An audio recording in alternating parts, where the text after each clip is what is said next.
Friends, I'm in my dressing gown. I'm not very well, but I'm going to make this video about the Khashoggi family as I knew them. And for those that only have a 5 or 10 minute attention span, just scroll on and find another video. Let's just close that. Yeah, I've been resisting commenting about the apparent horrific assassination of Jamal Khashoggi.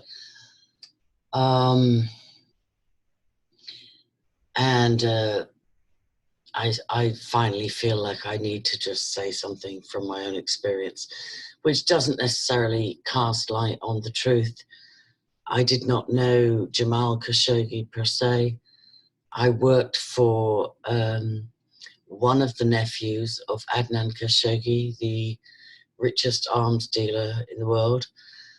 Shihab Khashoggi was his name, and at the time he was Minister for Defense in Saudi Arabia. So this is going to be a random drop. I'm not even going to try and make it make sense for you. Wow. So maybe I should just frame it. First of all, I believe I am an MKUltra trauma-based mind control victim through the Royal Air Force and consent by my father and others. I believe I was programmed, tortured, dissociated deliberately, and created as an asset, a spy for, when I say the CIA, I mean the international version, you know, in cahoots with, or probably orchestrated by GCHQ and the British intelligence organizations. So a lot of my field assignments, unbeknownst to me as assignments, were with Khashoggis and other Saudis in the late 70s and early 80s. I guess first of all came the Khashoggi thing. If you want to know real details, like, you can go back into my YouTube channel, or you can, you know, research my blog, angelaskashes.org or whatever. This is not for, I don't monetize. This is not for clickbait. This is just because a family I worked for is in the news, as in the Khashoggi family. I heard Josh Reeves of the Global Reality, who's a very talented researcher, but also slightly obnoxious and sometimes spectacularly wrong, as in when he dismissed James Gunn's pedo tweeting as innocent. You know, I unsubscribed to him at that time and only went back a while later. But he highlighted that they can't be related because Jamal Khashoggi's name was pronounced Khashoggi. And, you know, and I just said to him in comments that the family, Shihab Khashoggi's family that I worked for, you know, residing in the summer at the back of Harrods, with a relation, Mohammed al-Fayed, the father of Dodi al-Fayed, who was murdered along with Princess Diana, alleged to be a bloodline relation of my own. When I worked for them, sometimes they pronounced their name Khashoggi, so the different pronunciation thing doesn't fly.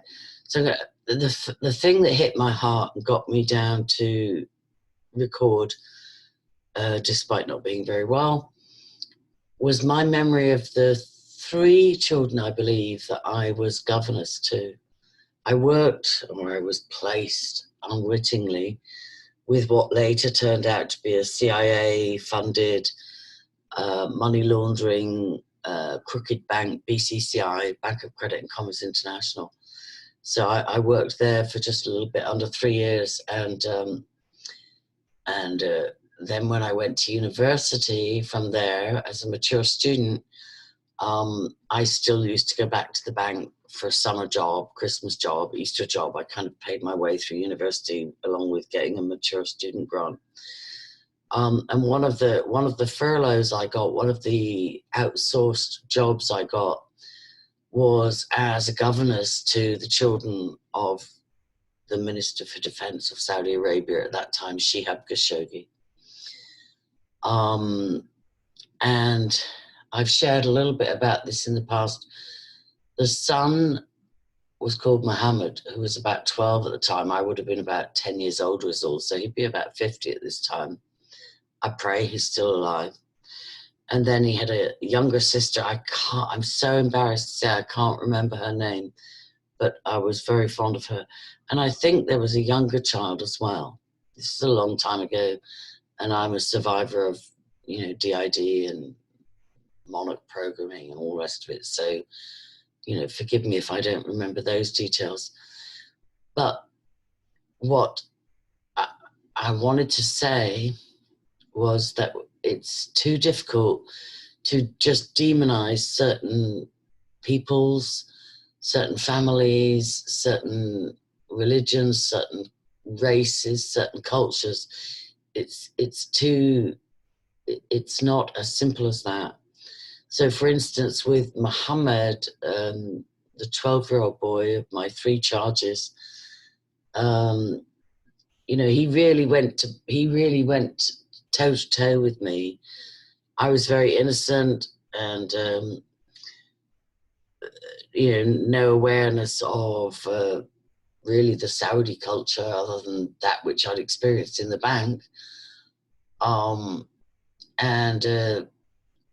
I had this fearlessness which Quinn Michaels talks about from training, which was also instilled in me on the 6-day course at a disused, marine training camp in the Napa Valley, which I would imagine is quite close to Bohemian Grove. But I went there on 3 occasions for training to eliminate fear with similar exercises of Tyrolean traverse across a valley,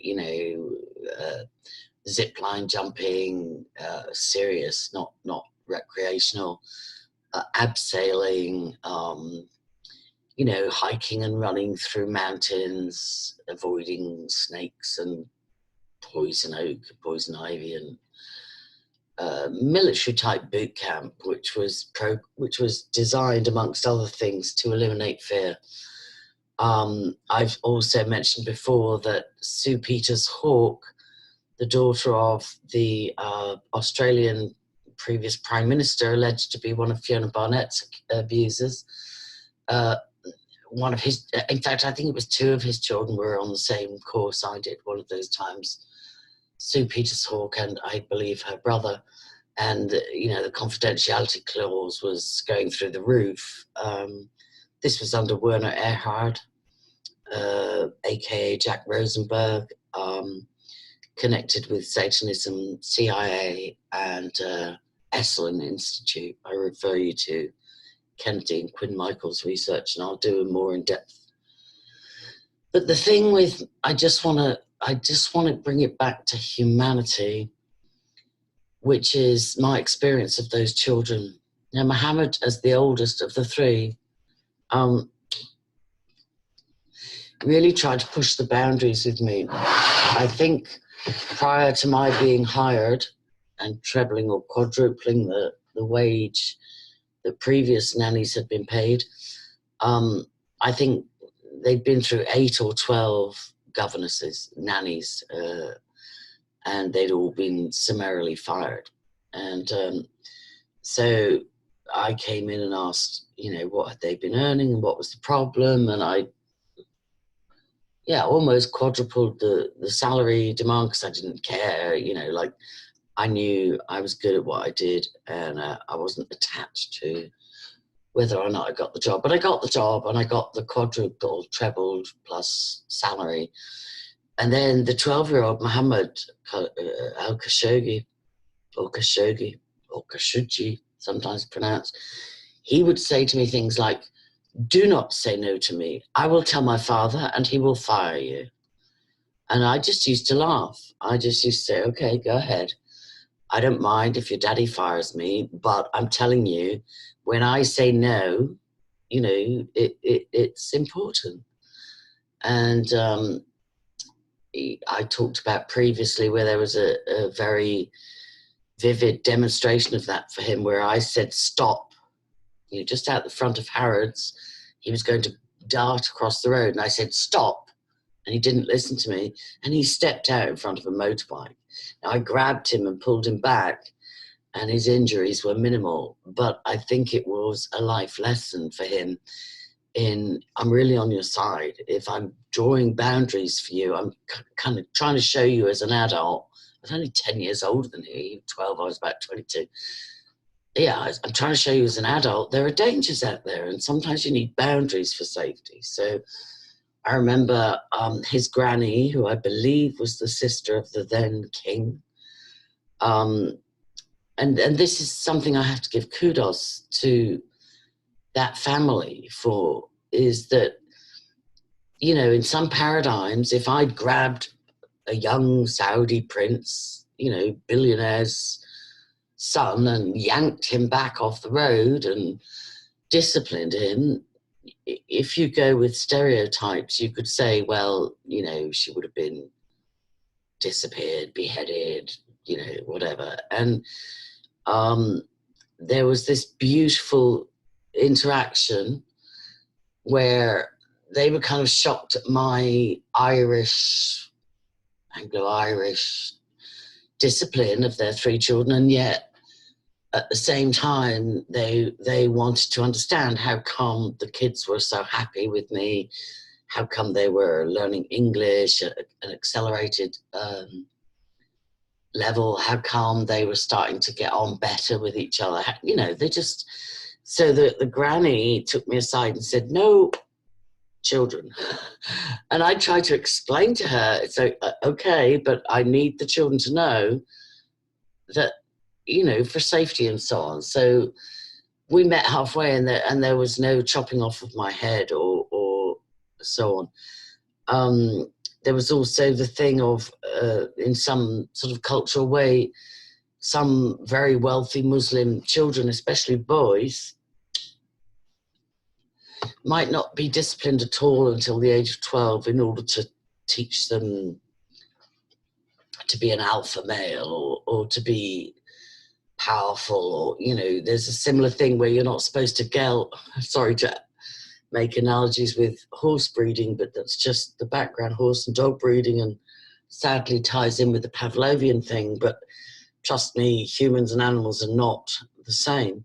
But with horses, you don't geld a stallion, you don't geld a young male horse, you delay it as long as possible so that they develop character and courage and bravery. So it's the same principle.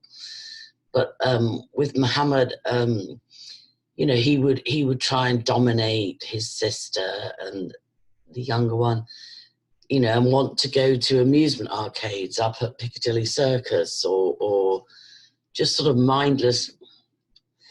What we used to do, I used to go for about 6 hours a day, and we would do lessons in the morning, English as a foreign language, really, lessons. And then the driver, come bodyguard, you know, would drive us, and we would just select somewhere to go for lunch. It was usually somewhere lovely, or, you know, more often the children wanted to go to McDonald's. Like, their thing at the time was, let's go to McDonald's and then the amusement arcade, and then come home cranky and wonder why they didn't really have fun. So I introduced things like, okay, so we're going to take turns choosing. So there are 3 of you and there's me, and the 5th day we'll try and agree on something. So each day one child would be able to choose the activity and maybe even the lunch venue.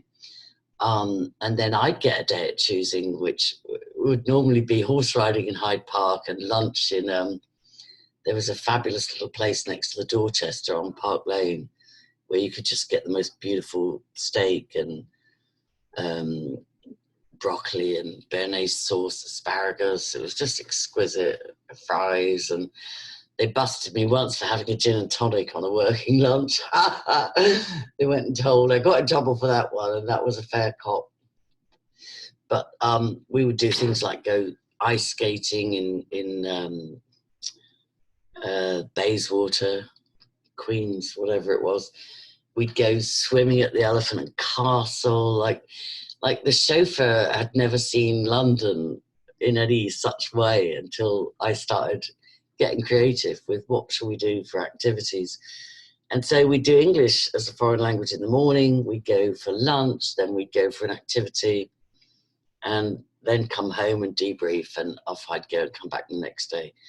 And as I say, the one disturbing thing I did notice from doing that, sometimes for 6-7 weeks at a time, during my university break, you know, like summer holidays or whatever, the one thing that tore my heart was the treatment of the Filipino housemaid. And I understand several of my predecessors as a nanny and elevated to governess with when I came in, they were Filipinos. And so, you know, the best I could do at the time to register my protest at the treatment of this poor Filipino housemaid who slept probably 4 hours, 5 a night on a Z bed, pulled out of the hall cupboard, erected in the kitchen when everything was done, everybody was gone to bed, and put away quickly in the morning before anybody got up, and so on and so forth. So at that time, the most protest I could raise to that was to be very respectful of her and to try and teach the children that it doesn't matter who you are or who your daddy is, we're going to learn respect here. I'm going to respect you, you're going to respect me, you're going to respect your siblings, and we're all going to find a way to get on. And so I feel like, I pray that Mohammed Khashoggi is still alive. It's not guaranteed. Being part of this clan warfare in Saudi Arabia between different houses, it's so tribal, and it's so Montague and Capulet. It's so built on vengeance and I don't know, like feuds, and it's quite shocking and quite tragic. I'm trying to think, like I lived in, so this would be in late 70s, early 80s. Then I'm trying to think if there's anything else to remember. Just that I feel this love and compassion for the children, you know, that I was governess to for, I don't know, several assignments. It seemed like a couple of summers in a row and maybe an Easter. And the father, who was almost always busy with meetings or whatever he was doing while the wife and children were shopping or being entertained. But he also always seemed a very dignified man. And as I say, the only personal thing I had against him was the way the Filipino maid was treated, and my predecessors had been hired and fired, you know, based on the 12-year-old's, you know, whims. And one of the most painful memes, I think it was a photograph that I've seen online, was of a Saudi prince sitting on a maid while he played PlayStation, like literally having her at his chair as he sat and played PlayStation, and she just crouched, accommodating his whims.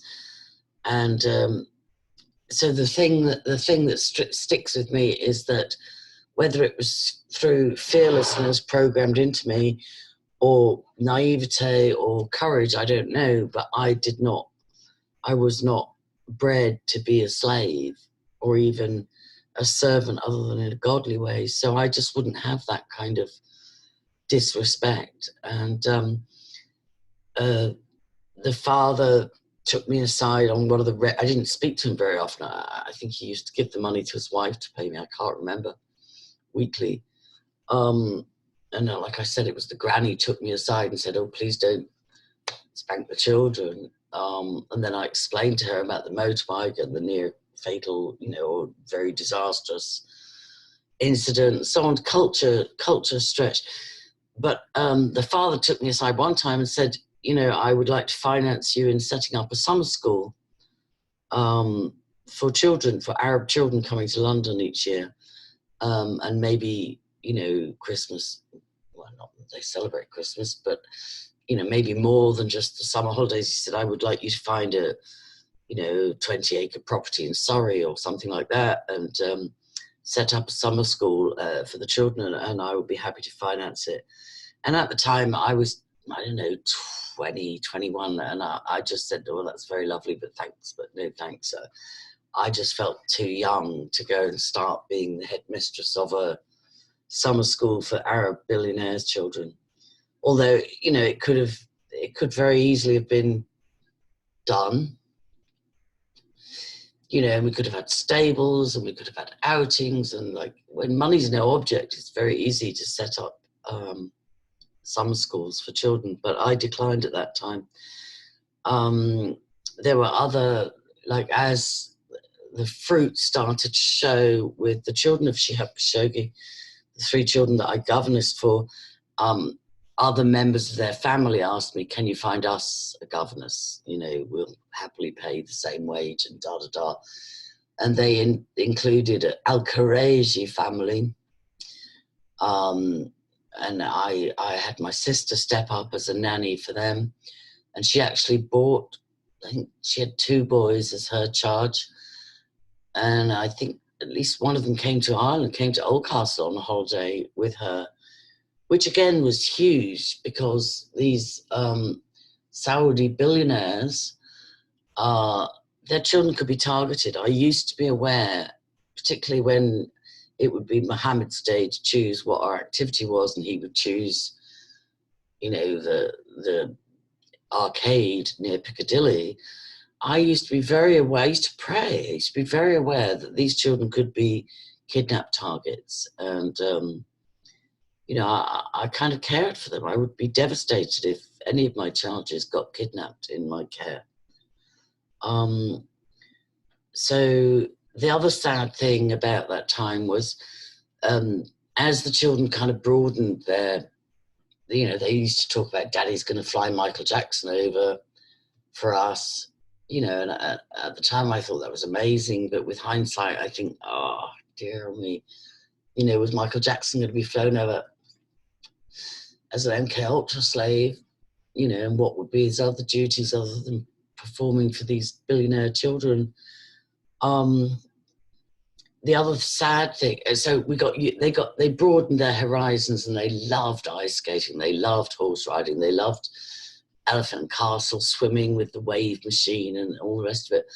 And then one very sad thing was when I reported back for duty, I think on another university vacation, the girl, I wish I could remember her name. If you're watching by any bizarre stretch, you're watching at any time, I apologize, sweetheart. But she started wearing a hijab and told me she couldn't come swimming if the outing was swimming that day. It was no longer, because she'd attained a certain age, she said it was no longer appropriate for her to be in public in a swimming costume, having fun. And I remember being quite shocked. I remember also the mother and the granny asking me, would I consider moving to Jeddah, to the palace or mansion or whatever. Would I consider converting to Islam? And they were reassuring me, we believe in Mary, our beliefs are not that different. And I declined.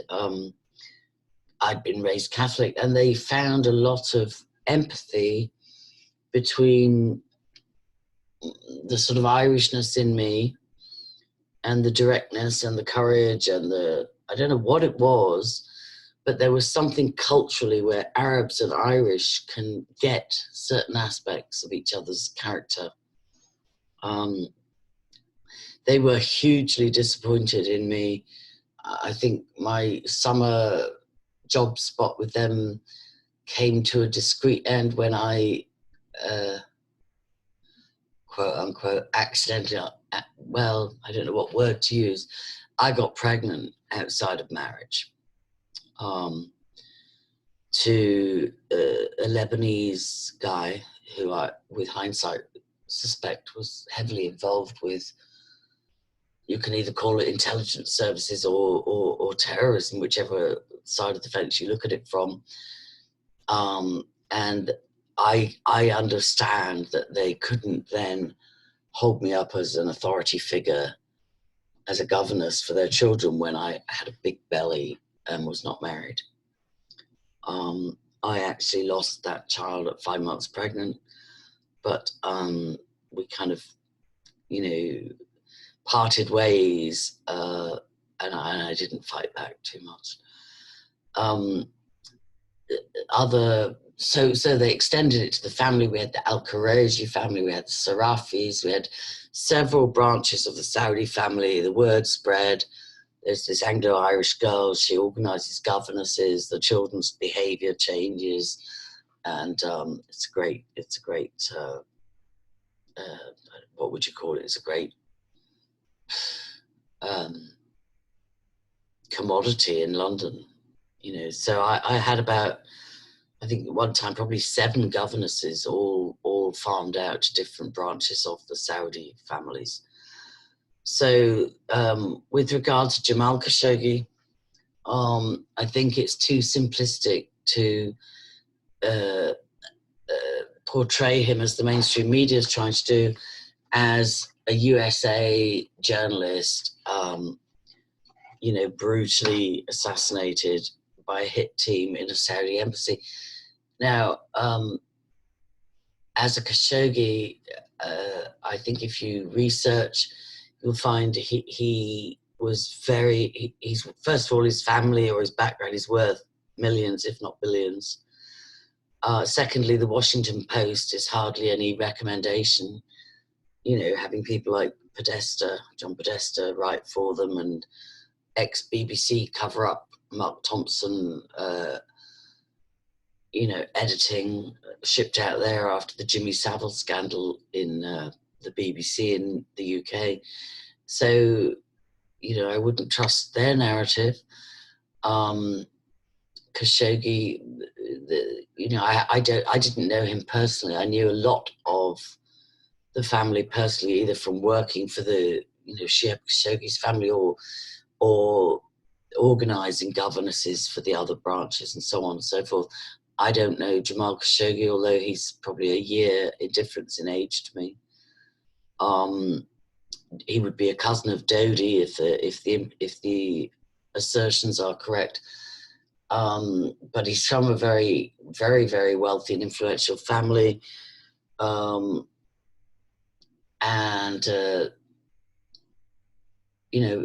It's being said he was a personal assistant to King Abdullah, who was in place before Mohammed bin Salman Sr.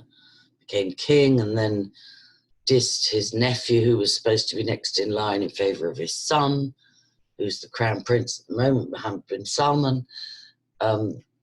So this is not just a journalist. First of all, he wasn't a USA citizen. He was still a Saudi citizen. I don't know if he was in the US on a tourist visa or a business visa or a refugee asylum seeker. I don't know the status, and that would be worth finding out. But I do think also that we need to beware simplistic mainstream media narratives of an innocent, runaway, dissident, honourable journalist being slaughtered.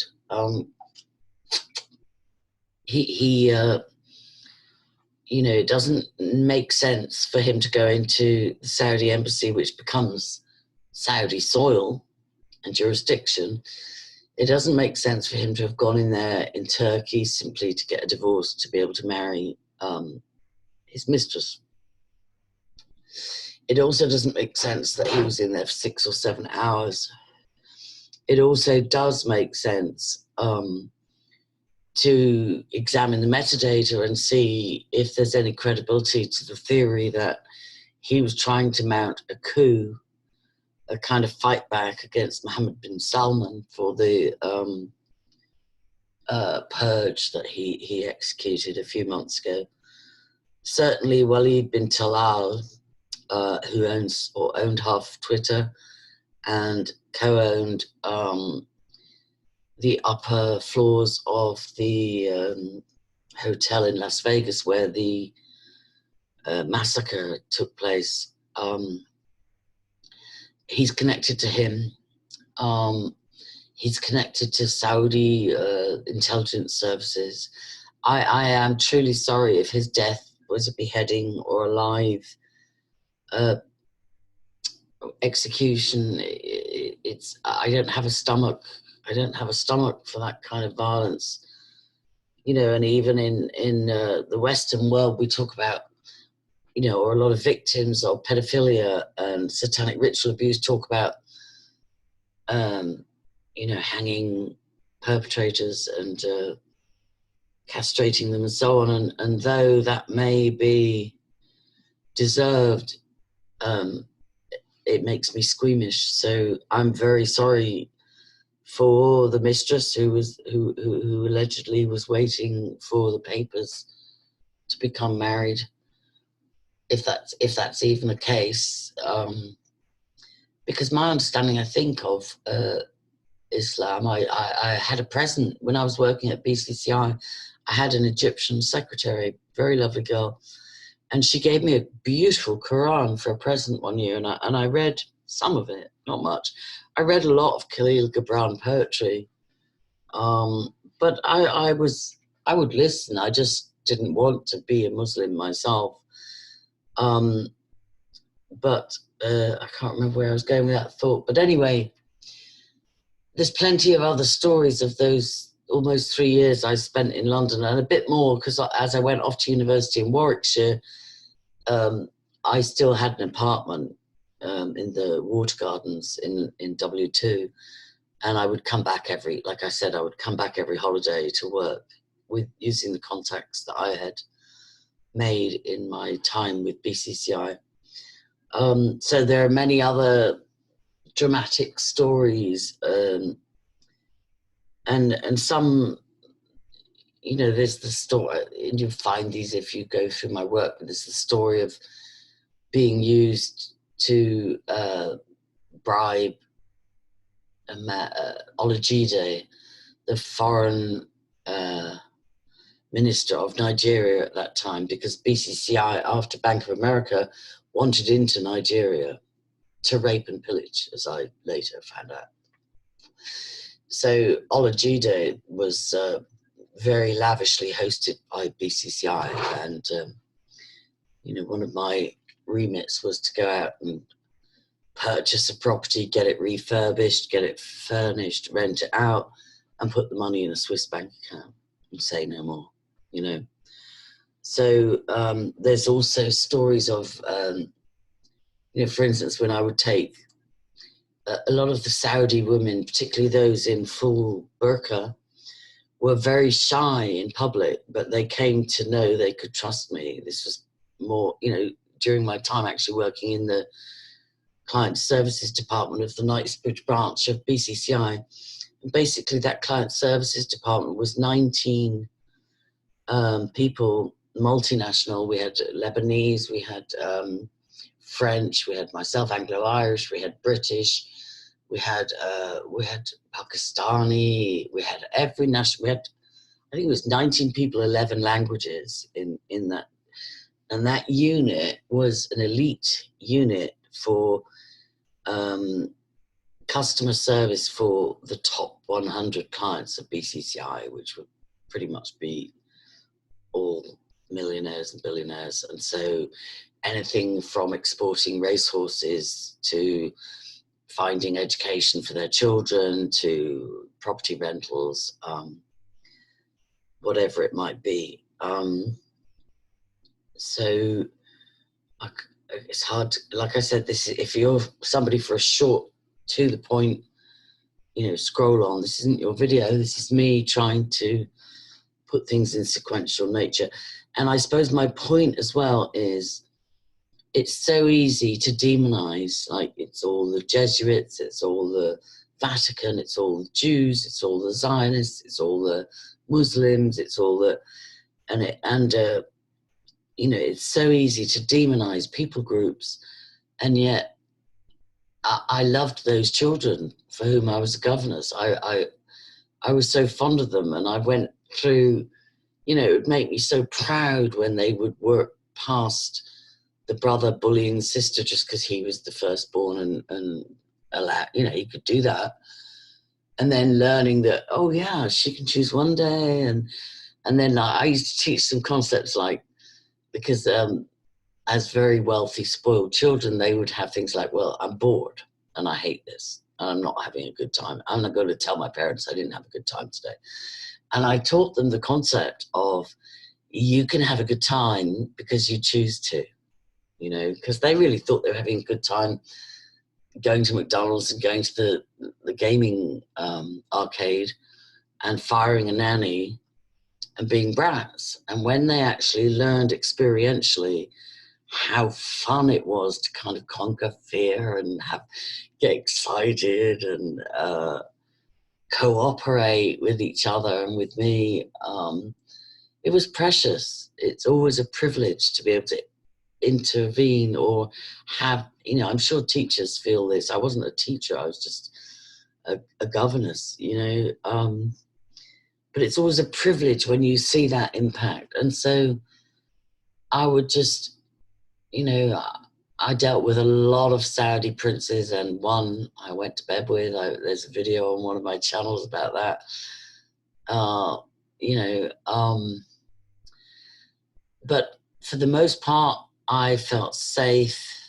You know, one time I was warned, I went to Dubai, stayed at the Sharjah Intercontinental for about 5 days in 1979, something like that. Offered a fancy schmancy job and apartment and sports car and expenses and, you know, maids and all the rest of it. And the person that invited me there, and it was the Sheikh of Dubai that was financing this, and he was trying to pull away Saeed Chowdhury from BCCI. I think Sheikh of Dubai had a lot to do with financing BCCI at that time, but he was trying to pick off one of the managers to be in charge of developing the airport in Dubai, and that manager wanted to have me on the team. And I remember being warned, you know, the manager Saeed Chowdhury would go off for meetings at the palace or whatever and leave my friend. I brought a chaperone, you know, I thought I was taking every precaution. I brought a friend with me. And he would say, oh, just take a taxi and ask for the beach or go see this or that. And we had no clue about the culture. So, you know, we would flag a taxi outside the Sharjah Intercontinental and say, can you take us to the nearest beach? And we wouldn't have our arms covered. We, you know, we weren't dressed like sluts, but by Arab standards, and especially when you go outside of the 5-star air-conditioned little hubs of luxury at that time, you know, you could be in real danger. And I remember a taxi driver bringing us back and saying, you know, whoever your host is, he needs serious chastisement. You know, he's put you in such danger by telling you to get in a taxi looking like Westerners, unchaperoned, just randomly. He said, have you not even heard of the white slave trade? Are you not even aware of the danger you're in? You know, so but that was my basic point, was that underneath every identity, because also I believe Bandar Bush was on my friends list on Facebook. I think he's dead now. I think he was alleged to have committed suicide not long after the purge. But he used to jump on my page, my main page, which I'm banned on again, for some ridiculous reason of censorship by Facebook. But he used to occasionally jump on my page if I said something which sort of pricked the Saudi pride and identity, and he would comment. defend and so on. And the other bizarre thing is that when this caliphate ISIS thing was exploding, and I hadn't fully grasped that Obama and Clinton and others actually financed and set up that. But I had a few high-level Arabs on my friends list just from my days of connection to the Saudi royals, or their extended families. And then on one of these pages, I started finding these videos, very highly made, expensively made videos promoting ISIS and promoting the caliphate, and people on horses and flags running behind them, and promoting Muslim domination and the caliphate. And in my naivete, I tried to contact President Obama to warn him. This was before, it was sort of public knowledge. So, how stupid was I? I didn't know he was part of the problem, not the solution. But I contacted the American Embassy in Dublin. I tried to contact the White House. I gave them full permission to access my Facebook, and I highlighted the name where this propaganda was coming forth, and so on, and obviously got no reply. Of course I didn't. They must have been laughing at how naive I was. And I tell you a bizarre thing, and this might just be me, but I tell you a bizarre thing. Those first early professional caliphate promoting, Islam promoting, probably Wahhabist propaganda movies, don't get mad at me, but they reminded me, or when I saw a couple of QAnon mega videos, I got a chill, because it reminded me it almost could have been made by the same people. I'm not remembering the name, but there was one QAnon promoting patriotic, dramatic music and rallying and so on videos. It was featured by Sean on SGT, and it was in its own right. And there was probably two that I'm aware of, and it just made me go, oh God, they seem so much like the ISIS promotional videos that I tried to report to President Obama.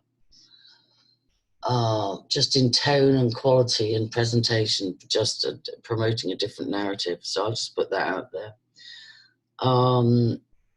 Yeah, so I'm just trying to think if there's anything else. Jamal Khashoggi, yeah, I suppose I'll finish on this.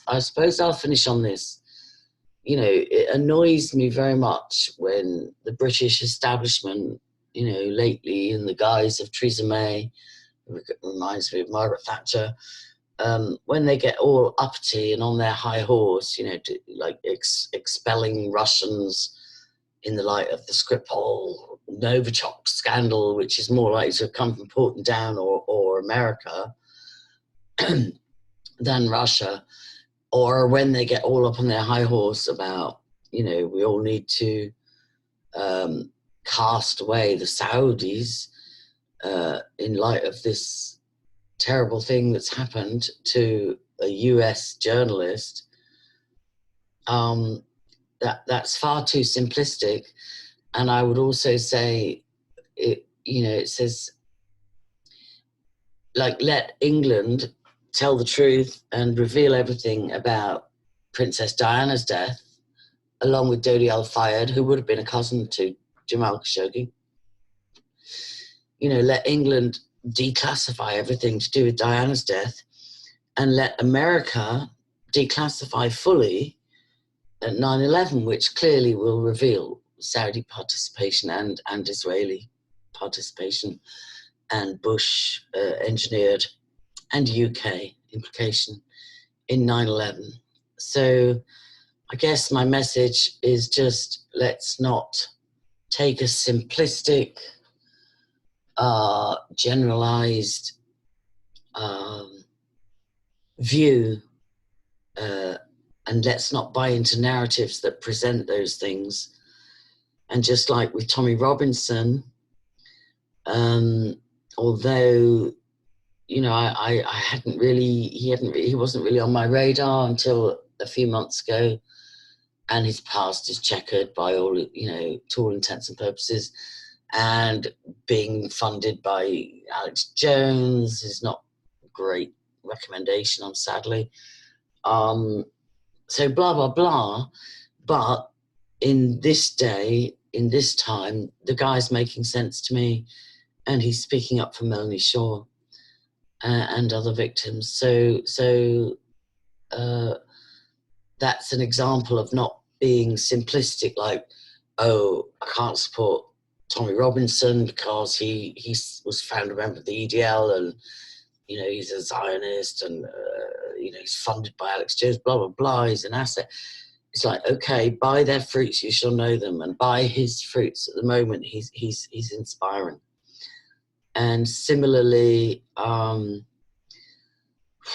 feel, you know, I will say that I think King Salman, I'm not sure if it was King Salman or his son, but one of the two of them appeared in Jeffrey Epstein's butler's Little Black Book as a regular visitor at Epstein Island. So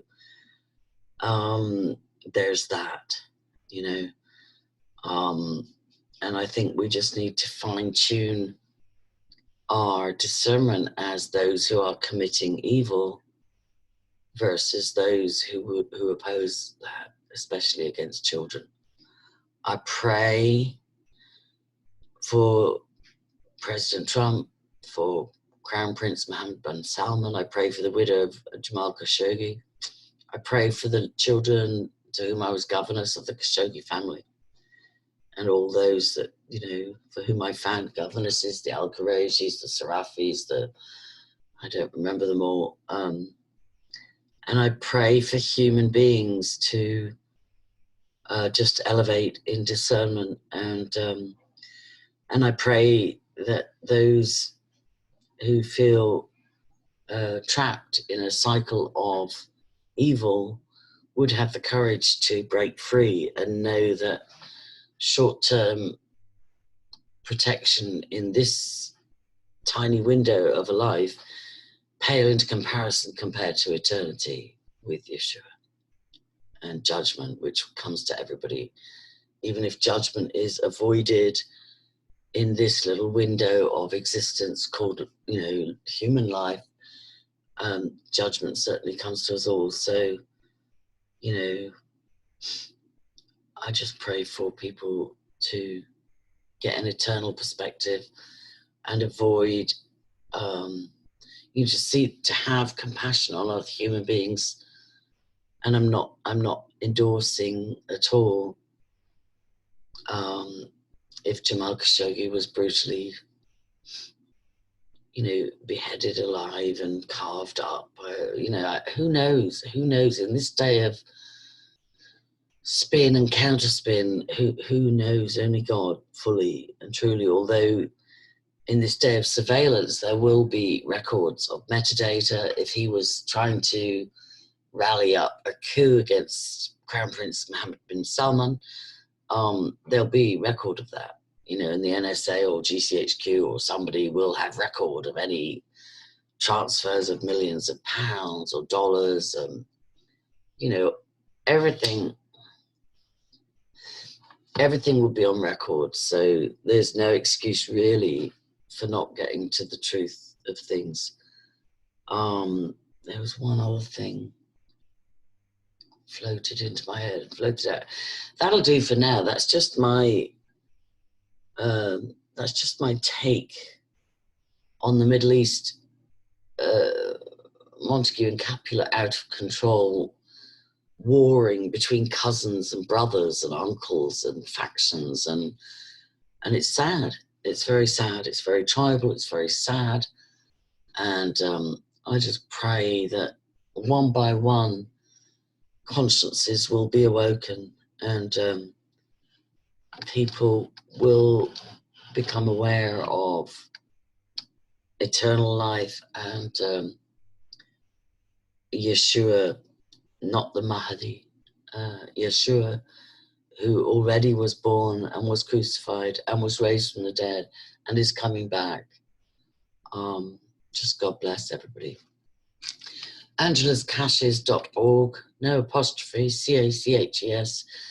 Facebook, Angela Paradisney when I'm not banned on there, or Angie Paradisney, my backup profile, and Angela Paradisney on YouTube too. Please share. And difficult times we're living in, difficult times we're living in, people. There was something else floating around, but it's no, I don't know. I'm praying for the midterm elections. I'm praying against false flags, including staging some Q crazy, doing something dramatic, you know, which would be part of a normal playbook. You know, I don't like hearing Donald Trump saying, well, never mind if it was an assassination squad scenario, we don't want to lose $110 billion worth of arms deals. I don't enjoy that. But I'm praying. That's all. It's not all I can do, but I'm praying. And for those of you that are Christians, we are called to pray for our leaders. And even the bad guys are only allowed to reign if God allows them to. So pray for everything which was intended for evil that will be turned to good. And also pray that that which is hidden in darkness will be brought to light. And not just awareness. I think we've moved beyond exposing evil. I think it's very apparent to those that are awake that evil is becoming more and more apparent. Now we need to start praying for justice, either repentance and accountability or judgment, you know. And the squeamish ones like me will have to look away. If it comes to unrepentant Luciferian, cannibal, pedophile, child rapists, if they need to be executed, I'll just turn my head, which is far more honourable than turning your face when children are being raped and tortured and abused and trafficked. So tomorrow I might talk about puppies and cooking.